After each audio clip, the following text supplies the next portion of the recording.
South ఇండియాలోనే అతి తక్కువ ధరలకి రత్నాలనందించే ఏకైక సంస్థ 6JVR. నమస్తే, నేను విజయ్. ఏ ప్రభుత్వంలో అయినా కూడా బ్యూరోక్రసీ వ్యవస్థ చాలా కీలకం. ఎందుకంటే ప్రభుత్వానికి సంబంధించినటువంటి ఆలోచన విధానాన్ని అమలుపరిచి నేరుగా ఆ పథకాలు కావచ్చు, లేదంటే ప్రజా పాలన కావచ్చు, ఇవన్నీ కూడా ప్రజల వద్దకు చేరాలంటే అధికారులు చాలా కీలకం. దీనికి సంబంధించి ఇప్పటికే కూటమి ప్రభుత్వం చాలా సీరియస్గా కాన్సన్ట్రేట్ చేస్తుంది. ఈరోజు ముఖ్యమంత్రి చంద్రబాబు నాయుడు ఆధ్వర్యంలో మళ్ళీ మూడోసారి కలెక్టర్ల సదస్సు జరుగుతుంది. రాబోయేటువంటి 4 సంవత్సరాలు ప్రజాపాలన ఏ విధంగా అందించాలి, ప్రజల వద్దకు పాలన ఏ విధంగా తీసుకెళ్ళాలి, ఇలాంటి దిశానిర్దేశం చేశారు. దీని గురించి మనం మాట్లాడదాం, విశ్లేషణ చేసేటువంటి ప్రయత్నం చేద్దాం. మనతో పాటున్నారు పొలిటికల్ అనలిస్ట్ చంద్ర శ్రీనివాస్ గారు. సార్ నమస్తే. నమస్కారం విజయ్ గారు. సో మూడోసారి కలెక్టర్ల సదస్సు జరుగుతుంది. చంద్రబాబు నాయుడు గారు చాలా క్లియర్ కట్గా ఆదేశాలు ఇచ్చారు. సో రాబోయేటువంటి ఆయన విజనరీ ఎలా ఉండబోతుంది, దాన్ని ప్రజల వద్దకు ఆ పాలన ఎలా తీసుకెళ్ళాలి, ఇప్పటివరకు జరిగినటువంటి పరిపాలన ఎలా ఉంది, తప్పులేంటి, సో రాబోయేటువంటి రోజుల్లో ఎలా పనిచేయాలి, దీని గురించి చాలా క్లియర్ కట్గా ఆయన దిశానిర్దేశం చేశారు. దీన్ని ఎలా చూడాలంటారు? డెఫినెట్గా అండి, ఆయనకున్న అనుభవం ఆంధ్రప్రదేశ్కి కావాలి. ఆంధ్రప్రదేశ్కే కాకుండా దేశానికే కావాలి.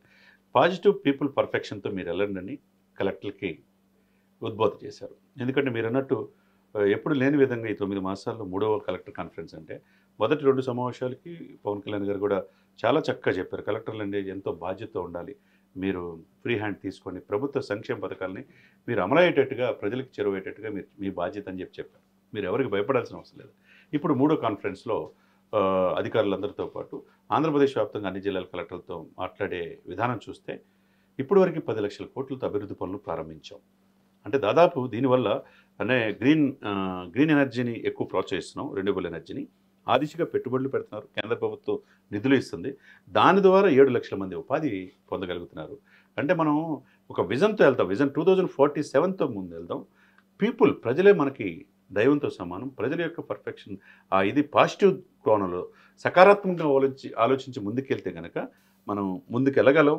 గత 5 సంవత్సరాల్లో ఎంత నిర్వీర్యం అయిపోయింది అనే పాయింట్ ఆఫ్ వ్యూ తీసుకొని ఇసుక కావద్దు, ల్యాండ్ మాఫియా కావచ్చు, తర్వాత మైనింగ్ కావచ్చు, లిక్కర్ కావచ్చు, వాట్ ఎవర్ 22 రకాల సర్వీసులని అందుబాటులో తీసుకొచ్చి సక్రమంగా వాటి మీద విచారించి ఎవరైతే దీన్ని సరిగ్గా చేయట్లేదో వాళ్ళ జవాబుదారితనం తీసుకురావాలి. ఇది మనదే అనే భావన వాళ్ళ అధికారులు కలిగించారు. ఎవరిలో కలగలేని అనుకోండి, వాళ్ళు తీసేసి వాళ్ళ ప్లేస్లో ఇంకొకరి ప్లేస్ రీప్లేస్ చేయడం, అది మనం చేయాలి. ప్రజలు ఎంతో నమ్మకంతో అధికారులు తీసుకొచ్చారు. ఆ బాధ్యత ఎవరు చేయాలి? అధికారులు. ప్రజావేదిక ఏమైంది చూసాం. అంటే జగన్మోహన్ రెడ్డి గారు ఆయన అధికారంలోకి వచ్చినటువంటి కొత్తలోనే, అలాగే కలెక్టర్ల సదస్సులోనే, తొలి సదస్సులోనే ఫస్ట్ ఎవరైనా కూడా ఒక శుభంతో ఏ కార్యక్రమం అయినా కూడా శుభకార్యంతో స్టార్ట్ చేస్తారు. కానీ ఆయన ప్రజావేదికను కూల్చేసి విధ్వంసాన్ని స్టార్ట్ చేశారు. మరి ఆ పరిస్థితి నుంచి ఇప్పుడు అది అస్తవ్యస్తమైన వ్యవస్థల్ని గాడిలో పెట్టాలంటే అనుభవం వ్యక్తులే కావాలి కదా. ఇప్పుడు అదే ప్రజావేదిక నుంచి అభివృద్ధి పనుల దిశగా ఈ చంద్రబాబు నాయుడు గారు, పవన్ కళ్యాణ్ గారు వెళ్తున్నారంటే ఆంధ్రప్రదేశ్ మంచి రోజులు వచ్చినాయి కనపడుతుంది.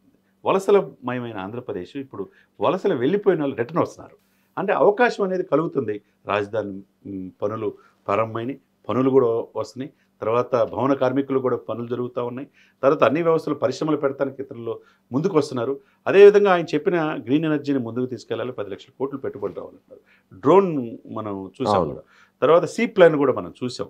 తర్వాత టూరిజంలో భాగంగా డెన్మార్క్తో ఆగిపోయింది. నిన్న బ్లూ ఫ్లాగ్ కూడా ఇచ్చేసేసి విశాఖపట్నంలో బీచ్ కందులు దుర్గేష్ గారు, ఆమ్రపల్లి గారు ముందుకు తీసుకొచ్చారు. ఎందుకు గత 5 సంవత్సరాలు నిర్లక్ష్యం చేశారు అంటే ఇవన్నీ కూడా మనం చూస్తుంటే మనకున్న తీర ప్రాంతంలో ఫుడ్ ప్రాసెసింగ్ యూనిట్స్ రావాలి, మళ్ళీ ఎక్కువ మంది యాత్రికులు చేయగలిగాల. ఇది ఒక లైన్ తీసుకున్నారు ఈ కాన్ఫరెన్స్లో ఇప్పుడు మాట్లాడే దాంట్లో. రెండోది ముఖ్యంగా టూరిజం. 20% మనకి గ్రోత్ టూరిజం నుంచే వస్తుంది అని చెప్పాను. టూరిజం శాఖ మంది కందులు దుర్గేష్ మనం చూసాం.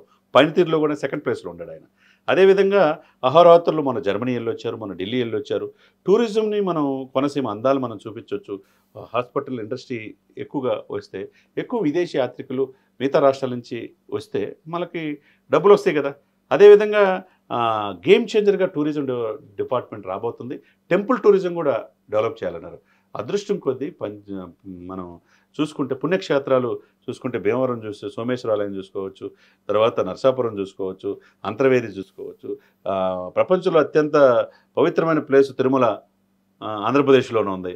కనకదుర్గమ్మ గుడి ఉంది. ఈ టెంపుల్ టూరిజంని చేసుకునే క్రమంలో ద్వారకా, తిరుమల ఇవన్నీ చూస్తే ఆంధ్రప్రదేశ్ వరం ఏంటంటే ఎటు చూసినా దేవాలయాలు ఉన్నాయి. ఈ టెంపుల్ టూరిజం చేసుకోవచ్చు. పిఠాపురం కూడా మనం మొన్న వెళ్ళి చూసాం మనం. అది శ్రీశైలం కూడా ఉంది. శ్రీశైలం కూడా ఉంది. ఇన్ని టెంపుల్స్ ఉన్న టెంపుల్ టూరిజం వల్ల ఆదాయం మనం చేసుకోవాలనే భావంతో ప్రాజెక్ట్స్ కూడా రెడీ అవుతున్నాయి. అటువంటి 10 ప్రాజెక్టులు రెడీ చేస్తున్నారు. అఖండ గోదావరి ప్రాజెక్టు ముందుకు తీసుకెళ్తున్నారు. ఇవన్నీ గండికోట ప్రాజెక్టు, దానికి వల్ల ఆల్రెడీ సెంట్రల్ నుంచి నిధులు కూడా వచ్చేసినాయి. ఇవన్నీ చూస్తే అండి, నిన్న విశాఖపట్నంలో ఏం జరిగింది, మనం సముద్రాన్ని ఎలా కాపాడుకోవాలో చూపించారు. ఆ తర్వాత గోదావరి జిల్లాల అందాన్ని పరిరక్షించుకుంటా గోదావరి జిల్లాల అందాన్ని ప్రపంచాన్ని పరిచయం చేసే విధంగా టూరిజం డెవలప్ చేయడానికి ప్రణాళిక సిద్ధం చేశారు. అదేగా భవానీ ఐలాండ్ మనం కూడా చూసాం విజయవాడలో. అది డెవలప్ చేయడానికి కూడా మొత్తం ప్రణాళికలు సిద్ధం చేస్తున్నారు. కాబట్టి చేయాలన్న తపన అధికారులు కనపడుతుంది.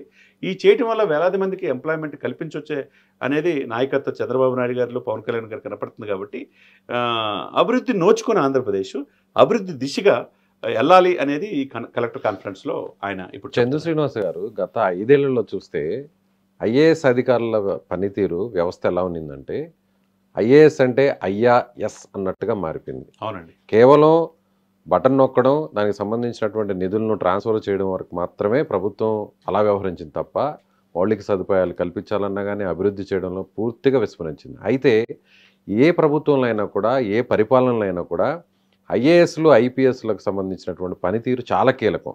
వాళ్ళ ఆలోచనలు, వాళ్ళ ఐడియాస్ని అంతా కూడా ప్రభుత్వ పెద్దలకు చెప్పించి ఆ విషయాలను నేరుగా ప్రజల వద్దకు చేర్చడంలో వీరు చాలా కీలకమైనటువంటి పాత్ర పోషిస్తారు. గతంలో మనం చంద్రబాబు పరిపాలనలో కూడా చూసాం. ప్రతి జిల్లాల్లో కూడా కలెక్టర్లు అనేవాళ్ళు చాలా కీలకంగా వ్యవహరించేవారు. అక్కడ మంత్రులు ఉన్నా కూడా అలాంటి ప్రాధాన్యత కలెక్టర్లకు ఇచ్చేవాళ్ళు. సో ఇప్పుడు మళ్ళీ అలాంటి పరిస్థితి వస్తుందనుకోవచ్చా? కలెక్టర్లకి పూర్తి స్థాయిలో ఆ ప్రాముఖ్యత పెరిగిందనుకోవచ్చా? ఈ పాలన డెఫినెట్గా పెరిగింది. గత 5 సంవత్సరాలు మనం చూడలే. ఎక్కువ కలెక్టర్ల కంప్లైంట్లు ఈ ప్రభుత్వం వచ్చిన తర్వాత 9 మాసాల్లో ఎక్కువగా ల్యాండ్కి సంబంధించిన కంప్లైంట్లు 70% ప్రజల నుంచి ఉన్నాయి. అన్యాయంగా ల్యాండ్ ఆక్రమించుకున్నారు. మా రకరకాల కంప్లైంట్స్ ఎక్కువ వచ్చినాయి. బదిలీలు స్థానికంగా రాజకీయ నాయకులు చెప్పిన విధంగా. ఇకపోతే పనికి ఆహార పథకంలో కర్నూలులో మనం చూసాం ఎంత స్కామో. పవన్ కళ్యాణ్ గారు సాక్షాత్తు అసెంబ్లీలో ప్రకటించారు. ఎక్కడ సకల శాఖ మంత్రి కడపలో 50 ఎకరాల అటవీ భూములు ఆక్రమించుకున్నారు అంటున్నారు. అటువైపు పెద్దిరెడ్డి మనం చిత్తూరు జిల్లాలో చూస్తున్నాం.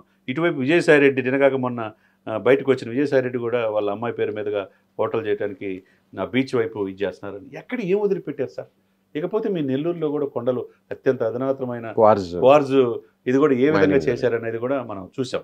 ఇవన్నీ పరిస్థితులు చూస్తుంటే ప్రజలు ముఖ్యమంత్రి కానీ మంత్రులు కానీ వీళ్ళందరూ కూడా కస్టడీన పీపుల్. అంటే పీపుల్ ప్రజలకి సంరక్షణగా ఉండాలి. ప్రభుత్వ పథకాలను ప్రజల దగ్గర తీసుకెళ్ళాలి.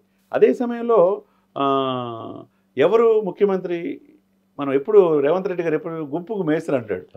మేస్త్రి పెద్ద మేస్త్రిలు తప్పితే అనేది. మరి ప్రభుత్వ ఆస్తులు ఒకవైపు సంరక్షించాల్సింది పోయి ప్రభుత్వ ఆస్తులు అన్యాక్రాంతం అయిపోయినాయి గత ప్రభుత్వంలో.